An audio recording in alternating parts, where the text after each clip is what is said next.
All right. Well, I want to just begin by thanking Trustee Carlin for that warm introduction.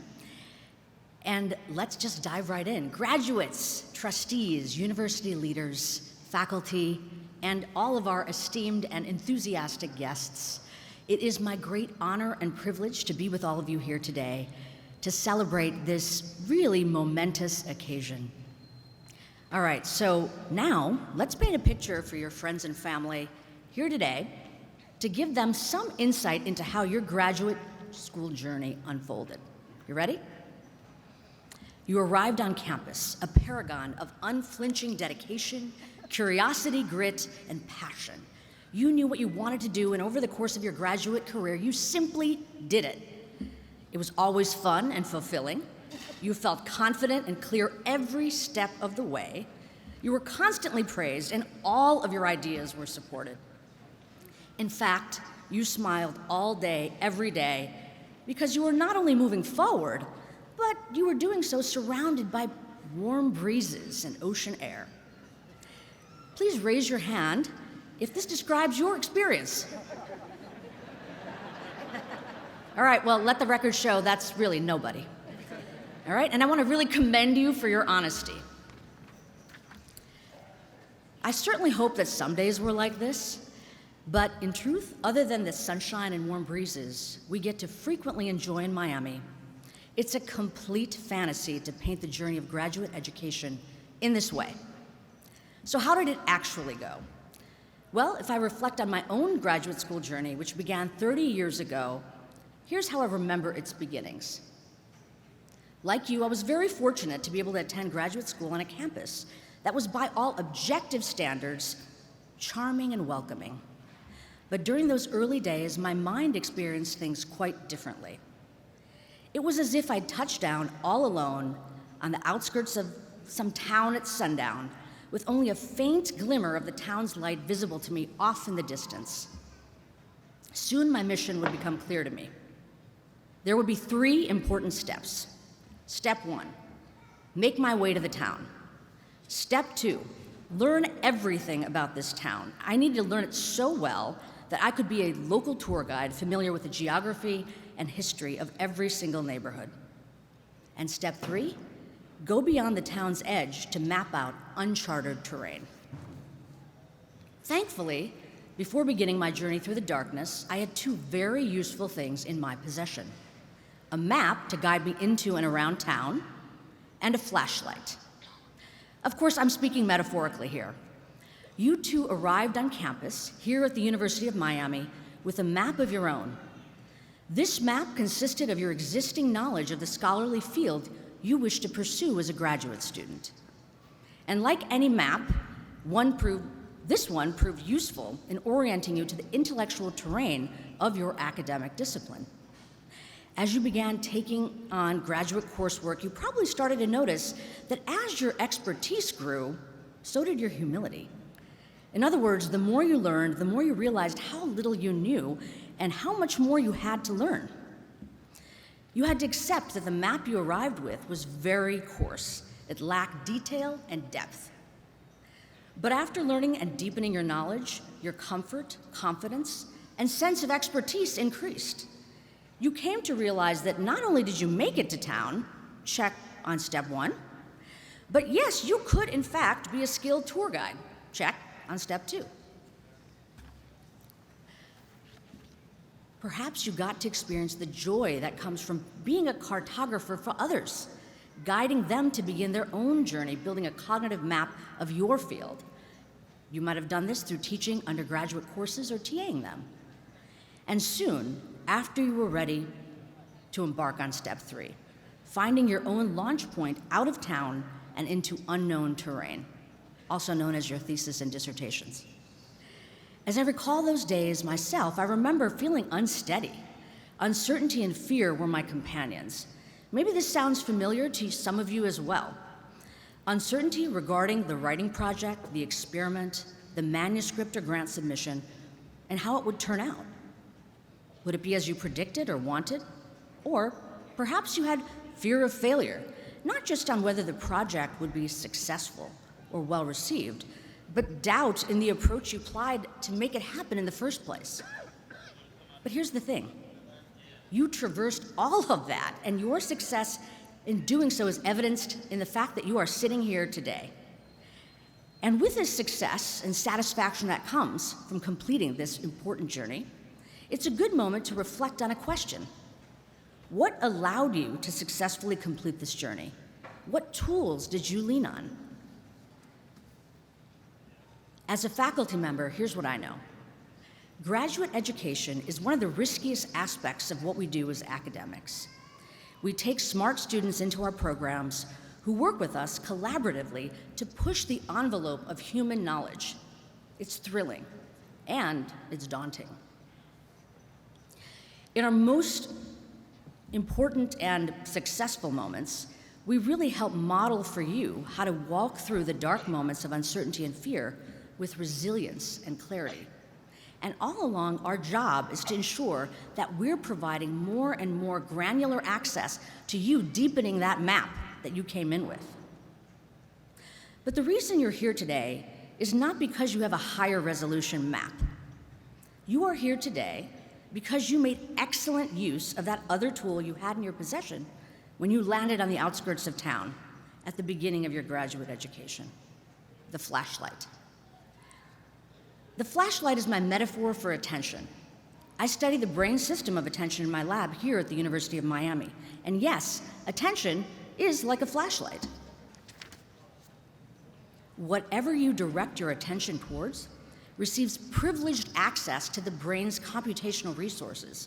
As a result, paying attention to something allows it to appear crisper, clearer, more salient, like shining an actual flashlight on something. And this makes attention incredibly powerful. We use the power of our attention for many things. We use it to think, meaning that attention is that glue that hyperlinks idea to idea to idea to allow us to have coherent trains of thought. We use our attention to connect with others. By shining our flashlight on them, we are able to collaborate, communicate, co-create shared mental models. We can do this with our mentors, and you certainly did, fellow students, colleagues, and collaborators. And finally, we use our attention to feel and regulate our emotions, so that when those moments of uncertainty, fear, and doubt creep in, we're able to steady ourselves and have proportionate emotional responses instead of overblown reactivity. So why is attention powerful? Because it truly fuels our ability to think, connect, and feel. And in those moments when your thinking was foggy, when you felt distracted, disconnected, emotionally reactive, well, research in our lab suggests that these are the consequences of depleted attention. In my lab, we partner with many frontline professionals, from military service members, emergency services and healthcare professionals, teachers, students, and others. We study their attention over protracted intervals, stressful and demanding weeks and months. Think of the academic semester. It could be military deployment, or the hurricane season, or any number of other intervals that could have these qualities of being stressful and demanding. Over these intervals, attention, as well as mood and performance, get worse. So what does this mean? That while attention is powerful, it's also faulty and fragile. Like many of the professionals that we study in my lab, you, now armed with your graduate degrees, will be called upon when the going gets tough, when there's no clear path forward, when a solution doesn't yet exist. And this is when your attention will be most needed to fuel successful outcomes. These are also the moments that will be filled with uncertainty, ambiguity, and complexity. That's the rub. While we need our attention to successfully maneuver through challenging circumstances, these very circumstances may deplete attention, causing it to fail us. So what can we do when we're faced with the reality that attention is both powerful and vulnerable? This is the question that my research team and I embarked on about 15 years ago. We tested many different ways to train attention in the hopes of strengthening it. Most of them were ineffective, but the good news is that one showed promise over and over again. The even better news is that this training solution was low-tech, portable, and freely available. So what is this solution for effectively training attention to strengthen it? Well, it involves mindfulness. Mindfulness is a mental mode, meaning it's the way of making your mind. When we're in a mindful mode, we're paying attention to our present moment experience in a particular way. We're not elaborating or reacting to what's occurring. Instead, we're in the here and the now without a story about it, without editorializing. We're getting the raw data of this moment. But the mind doesn't default to a mindful mode. It defaults to frequently engaging in mental time travel. We rewind the mind so that we're ruminating about the past, or we fast forward the mind so we're catastrophizing and worrying about the future. The opposite of a wandering, worried mind that is prone to rewinding and fast forwarding is a mindful one. It's like hitting the play button so that we are experiencing the moment-to-moment unfolding of our lives. How can we train our minds to pay attention to our present moment experience in this way? Well, we've got to exercise it. And mindfulness exercises involve 3 simple steps. So feel free to do it now if you'd like. The first involves focusing that flashlight of our attention on some kind of an anchor. One common anchor is the breath. Everybody got their breath with them today? I know that's a yes. Next, we set out to notice where our flashlight is moment by moment. We set it on the breath. Is it still there? We may have landed in fast forwarding or rewinding without even knowing it. But as soon as we notice that we are not on the breath, we are not in this present moment, there's the third step that we can simply do.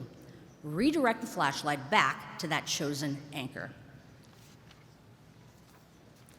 Really, it's a mental push-up. We can do it over and over again.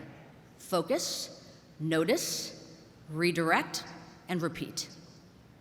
Over time, if you make it a habit, it becomes a way to charge up your flashlight of attention, to refuel and energize it. We've offered mindfulness training to many groups, from Marines, Special Forces, football players here at the University of Miami, firefighters, nurses, and many, many others. Here's what we've learned. Practicing mindfulness exercises for as little as 12 minutes a day can protect and strengthen attention. And this means that all those things that attention is required to fuel, like thinking clearly, remaining connected to others, staying emotionally regulated, are also benefited. So while attention may be vulnerable, especially under stressful circumstances, when we need it most, the good news is it's also trainable. And here's the thing about training your attention. Doing so will not only be helpful in your professional life, as it's already served you to use your attention, but for your whole life. With your attention charged up and present-centered, you'll be able to more fully experience moments of joy and celebration, like today. You'll be more present to savor the good in your life. With your full attention, you'll up-level your capacity to receive and extend care to your loved ones and hold your own heart when times are tough. You'll be able to maneuver through your life with greater ease and greater clarity. In other words, with full access to your flashlight, you can optimize not only the success in your life, but your fulfillment too. So I'll leave you with these 5 words. Pay attention to your attention. Remember your flashlight, use it well, and make sure it's fully charged. Once again, I want to congratulate you on this important milestone, and truly, to each and every one of you, thank you for your attention.